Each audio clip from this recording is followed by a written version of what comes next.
गदाधरं पाण्डुरङ्गं शूलहस्तं कृपानिधिं सर्वरोगहरं देवं दत्तात्रेयमहं भजे। जगदुत्पत्तिकर्त्रे च स्थितिसंहारहेतवे भवपाशविमुक्ताय दत्तात्रेय नमोऽस्तु ते।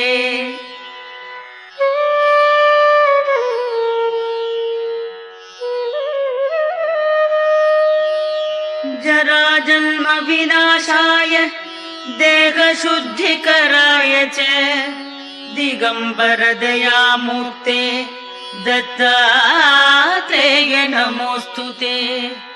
कर्पूरकान्तिदेहाय